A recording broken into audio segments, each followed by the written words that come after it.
The fire is low tonight. You sit close, wrapped in a woolen shawl that still smells faintly of sheep and smoke. The hearth crackles softly, your only light, now that the sun has vanished behind the hills. Above the fire, a pot hangs heavy with a stew that's more water than meat. Still, it's enough. You've known leaner nights.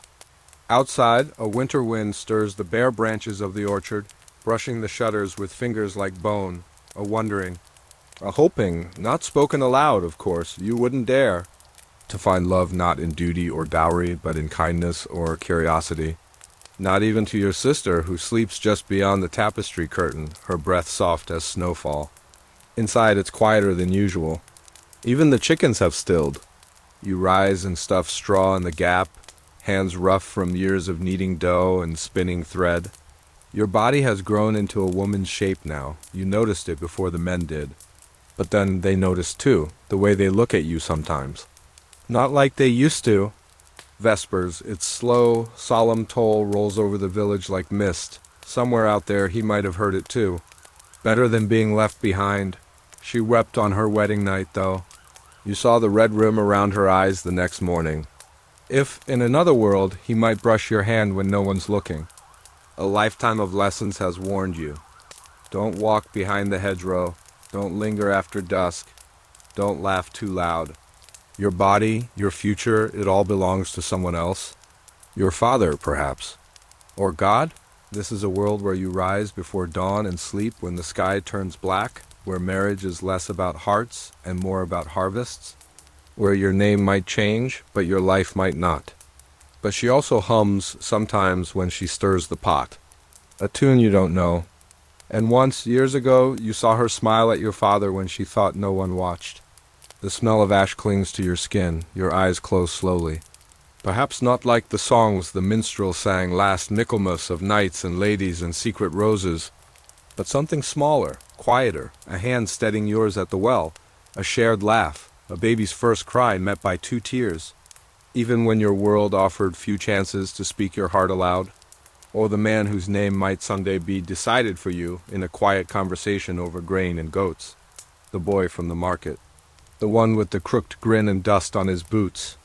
You don't even know his name, only that he handed you a turnip last week and said something about the weather, and for a moment your heart felt loud, stupid, perhaps. But isn't that how it begins? You stretch your toes near the embers, careful not to singe your hem. The warmth seeps slowly into your skin. And yet, for all the silence, your mind is noisy. That aching, humming kind of restlessness, the kind that lives behind the ribs. You've heard the bell from the church, far across the fields. You've never been alone with a man, not really. Still, sometimes late like this, when the house is hushed and the firelight flickers, you let your mind wander. What would it be like to choose someone? Your mother says love comes after marriage. That at first there's only fear and work and aching feet? Maybe that's a kind of love too. There's a draft creeping in under the door, cold as river water. Your older cousin, married last spring, says it's good to be chosen. You wonder if the boy from the market would ever look for you after Mass, if he'd dare a smile again. But this isn't that world, is it? This is a world of woven baskets and bread ovens, of saints and superstition, of fields that need turning and sheep that need shearing. Still, you wonder, because something inside you whispers that love must be real. Even here, even now, outside, the wind softens. The fire sinks into embers. You lie down on the straw mattress, pull the coarse blanket up to your chin. Somewhere out there, the church bell echoes one last time. Have you ever waited for someone to notice you? Stay with me, and we'll walk through a day in the life when love had to be quietly found. They say your husband will be chosen before your heart is ever given a say. That's the way of things. And it has always been so. In your village, in your mother's youth, in her mother's time before her.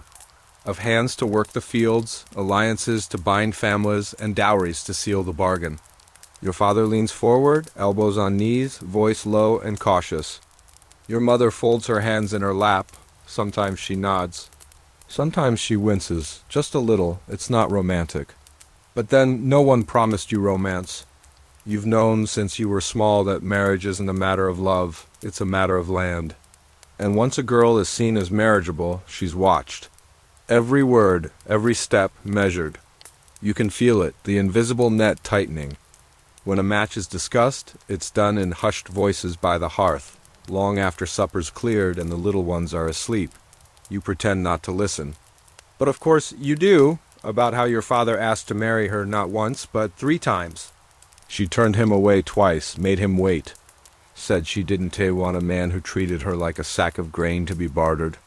He was patient. A union under God, not just between 2 people but 2 families. They warn of lust, of straying, of sin, but rarely do they speak of loneliness. Of 2 people who share a bed but not a conversation. Of women who lie awake, night after night, beside men who never asked what they dreamed of.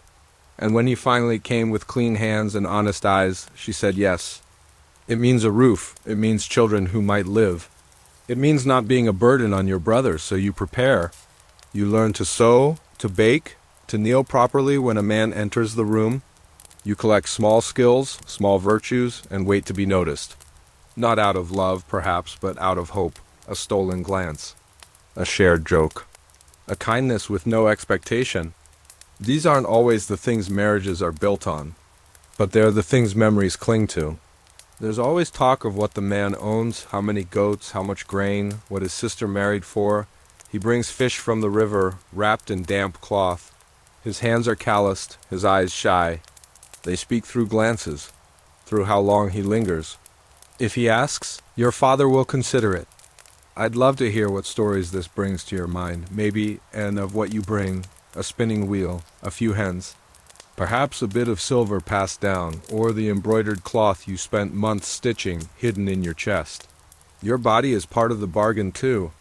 That's understood, though rarely said aloud.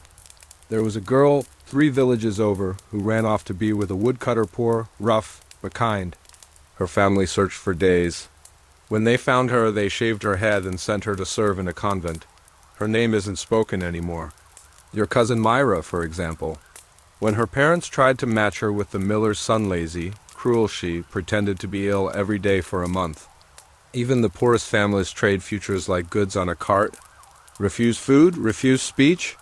They finally relented, thinking she'd gone mad. A year later, she married someone gentler. It wasn't love, exactly, but it wasn't fear either. But you remember her eyes alive in a way you don't see often? Some girls in the village are betrothed before they bleed.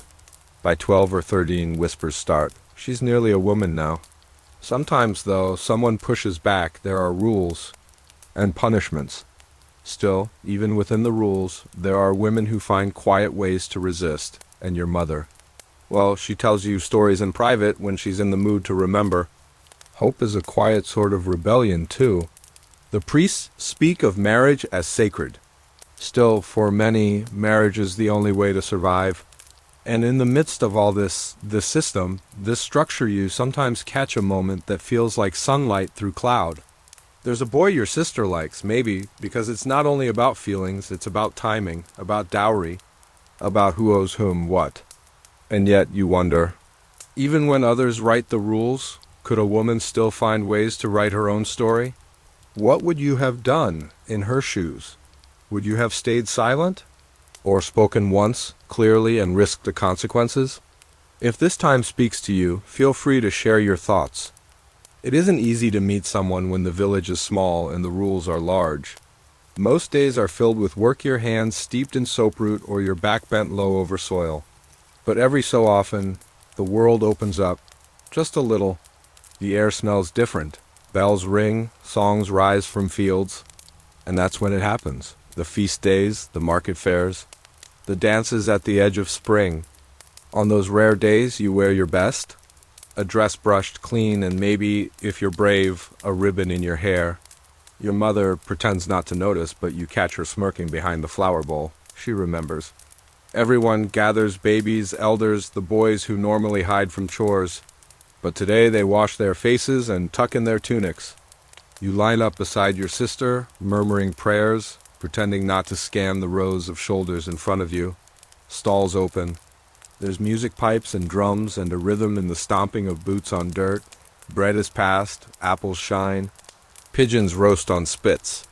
Someone's goat gets loose and sends a pack of children shrieking after it. It begins at the church. Circle reels. You're not allowed to choose your partner, but sometimes by accident or fate you end up beside him. His hand brushes yours, a quick squeeze, a smile that says more than a sonnet, a linen handkerchief tucked where he might find it, a loaf shaped just slightly different, a string of beads traded for nothing in return. He's there. Others throw glances like skipping stones, quick, quiet, barely touching. You glance back one last time, not expecting to see him still looking, but he is, and that is enough. Everything is wrapped in layers of decency, of course. Too bold, and your name turns sour on every tongue, but just bold enough, and your name might linger in his dreams. The one with the fox-colored hair and hands rough from shearing, he's there by the cider casks. And when you pass, he says nothing special, something about the apples this year. But you laugh, and he does too, and just like that, the world feels bigger. You've seen him before carrying a yoke past the well, but today he's laughing. His sleeves are rolled, and for a moment you wonder if he's glanced back. After Mass, the square feels like a kettle near boiling. That's when it happens. When the space between the chores and the rules makes just enough room for something else, you and your sister walk together, pretending to look at wool bundles. Some girls flirt with flowers. They tuck herbs into a man's belt if they're bold. There are dances sometimes. Your heart, trained to be careful, forgets itself.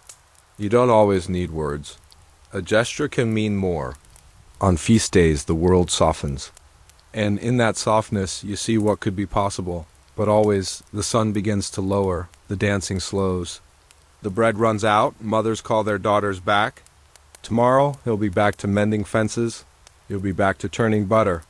Nothing will be said.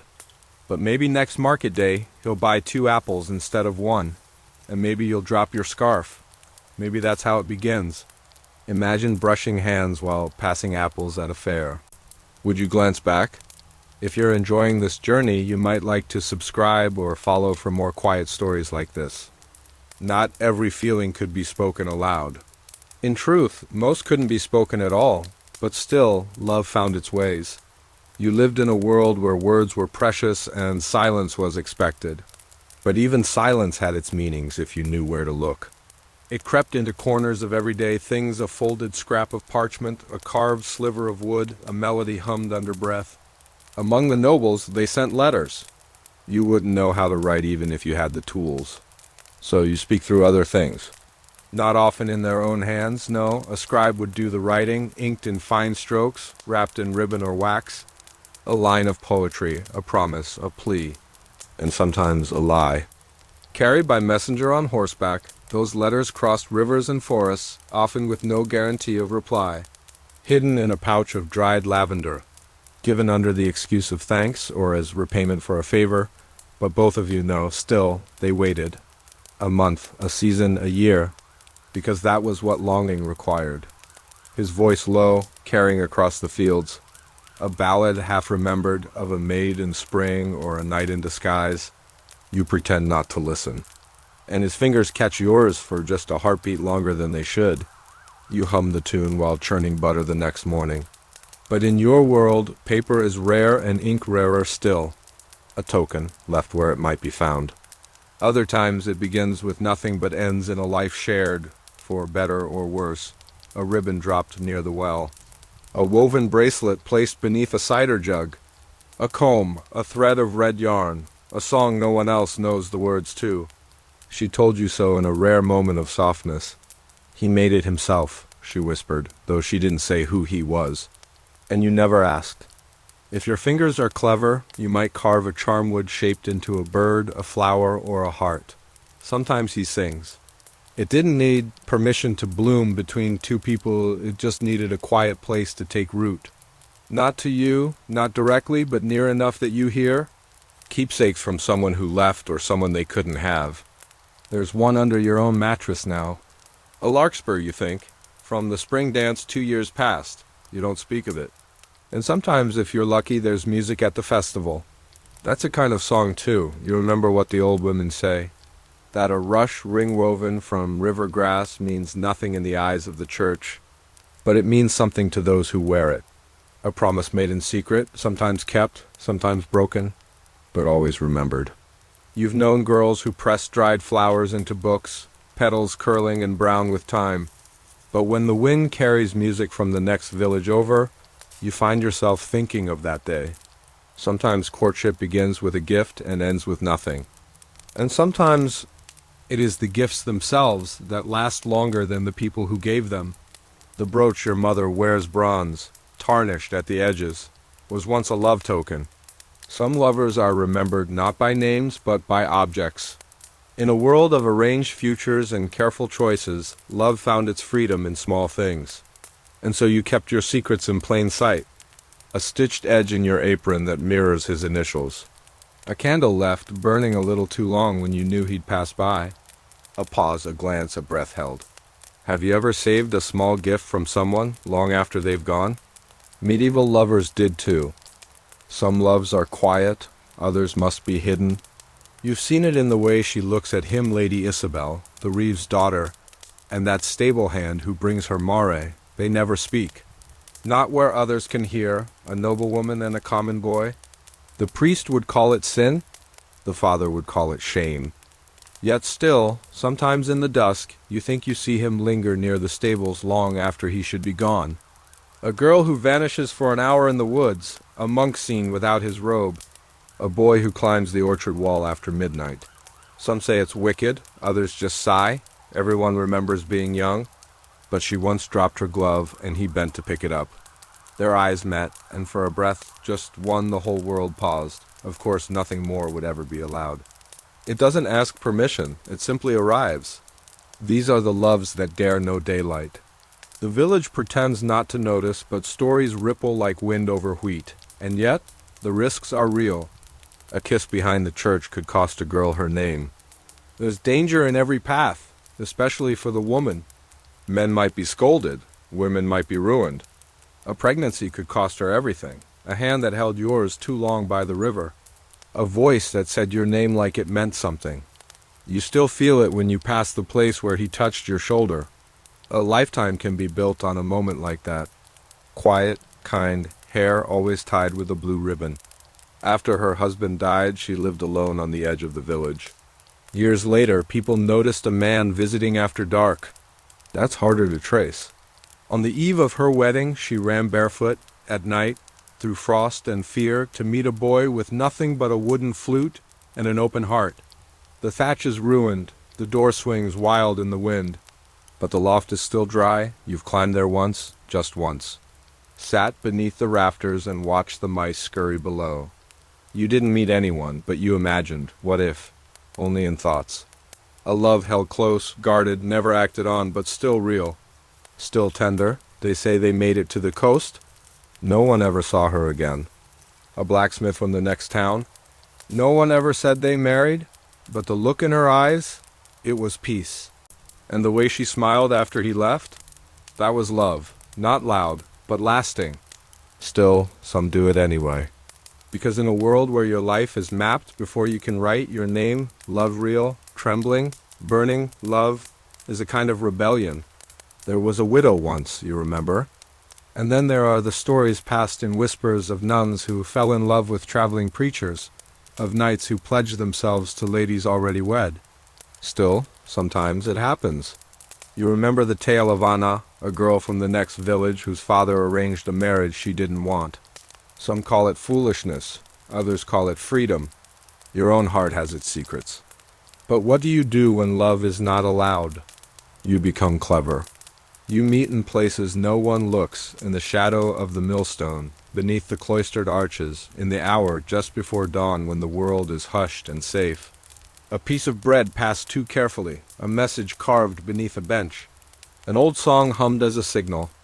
You learn to speak without words, because words can betray you. But a glance, a scent left on a scarf. There's a barn near the edge of your village, abandoned since the last flood. What if you had? What would you have said?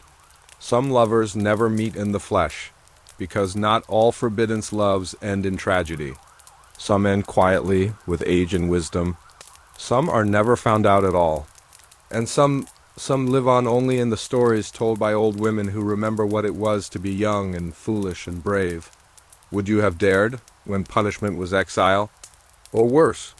Or would you have stayed silent, watching from across the fire, hiding every feeling beneath polite smiles? If these quiet histories speak to you, feel free to leave a thought or memory in the comments. Your own reflections are part of this tapestry. Desire lives in every century, but in your time it comes with a shadow. The church speaks often loudly, endlessly of what is right and what is not. It governs not just your prayers, but your body, your bed, your choices. Stories of Eve and her curse, of saints who wept with guilt after mere longing. They say the flesh is weak, that your body is a vessel for temptation. That women, especially, must guard themselves or be the cause of someone else's fall. Betrothal before marriage is allowed, but anything beyond a kiss is dangerous ground. And even kisses if seen, if whispered about, can stain a reputation. Love, they say, must be pure, chaste before marriage, faithful after. Anything else is sign. You've heard the sermons. Fire and brimstone. And you've seen the way the friar watches the widow's daughter, how his gaze lingers too long, no one says a word. A man's indiscretion might be forgiven, forgotten, but a woman? She carries the mark forever, even if she said no, even if she bled. His hand on your waist, the scent of him, all sun and straw. It wasn't shameful. It felt soft, whole. But still, you crossed yourself when you woke, just in case. You kneel behind the carved screen and whisper things you've never spoken aloud. Not truly, but you've imagined it. That's not something you confess. That's something you carry, like a letter never sent. The girls at the well gossip about who is sweet on whom. Your sister blushes when she speaks of the blacksmith's apprentice, and when you tease her, she doesn't deny it. And the priest listens, or doesn't. Either way, it's a place to breathe. But your body doesn't always listen to doctrine. Sometimes, when you kneel in the chapel and the light slants through the stained glass, you remember a dream you had. You couldn't read much, but the drawings told enough. People twined together, bodies bare, not in shame, but in closeness. You never told anyone, you only looked once, but you remember. There are rules. Yet not all who speak the loudest live by the same rules. You watched her mix herbs with names you weren't supposed to know. She simply held their hands and told them they were still whole. She taught you how to count the moon's cycles, how to steep pennyroyal, how to listen to your own body. She didn't use church words. She used women's words. Quiet knowledge passed from hand to hand, like lace stitched in secret. You've heard tales. Of priests with hidden lovers. Of abbots with children no one speaks of. For women, the rules are heavier. Still, behind closed doors, desire breathes. You've helped the midwife, once-old Marta, hands steady as stone. And when girls came to her in tears, frightened, confused, she never judged. In her house, no one was ruined. Sometimes the confessional becomes a place of soft confession, not of sin, but of longing. You've never been kissed. Still, desire finds its way into everything. The baker shapes loaves with curved tops, laughter in his eyes. You once found a book. Latin and old, hidden behind Father Anselm's robes. Sometimes you wonder, what if the church had told different stories? What if Eve had been wise, not wicked? What if love and desire were not enemies? In your dreams, you make your own choices. You choose when and how and whom. But when you wake, there is still the chapel bell, still the priest's voice, still the silence you are expected to keep. Yet even here, in this world of judgment and rules, love blooms. In hidden glances and quiet touches. In the courage it takes to feel something and not turn away from it. In a world where every desire was judged, how did you find joy without shame? The morning of your wedding begins before the sun. Someone stirs the fire. Someone brushes your hair, weaving in ribbons that match your best dress. It's not white. There is no white gown, not for someone of your place. Just a simple tunic dyed with plant colors and the careful pride of your mother's needle. It smells faintly of smoke and lavender, pressed beneath stones overnight to soften the creases. He brought honey to your father last autumn, before the frost. You are 15. Maybe 16, old enough they say you do not love him. But he's kind to the animals, his hands are strong. If you are lucky, it happens on a holy day, so your neighbors stay after Mass to witness it. Cheese, if someone is generous, and laughter. Always laughter, even when it's nervous, even when the bride trembles. If you are poorer still, the vows might be said outside, beneath a tree, with only hands clasped and promises made aloud. That was how it began. Marriage is not about love, not always, not first. It is about land, labor, ties between families. You will bring your weaving skills?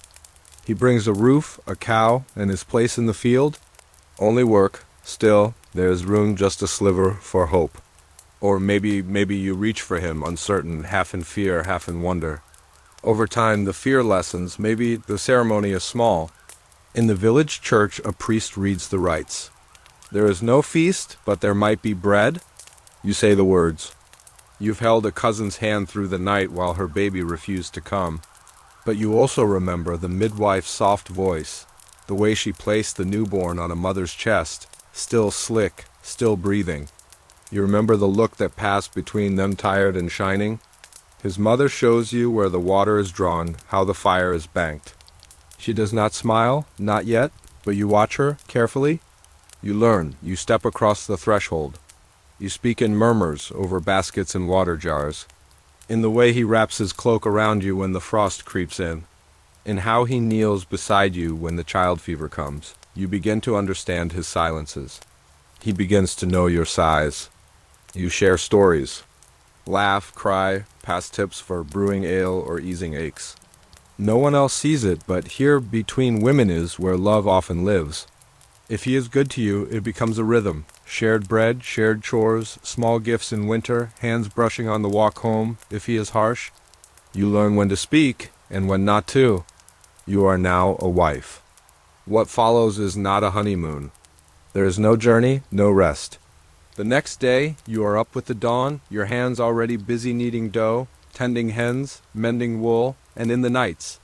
He is there. It is awkward at first. You don't know what to expect. You lie still, you turn away. He is not cruel. That is something. You count days, moons, the swelling of your belly.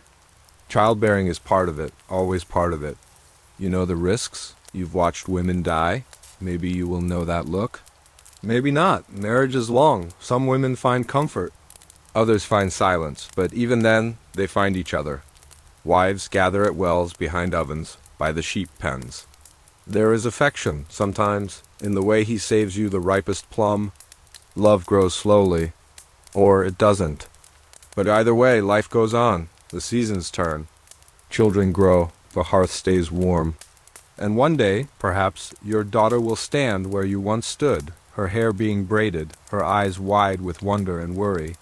You will kiss her forehead and whisper, "You are strong, you are ready, you hope it is true."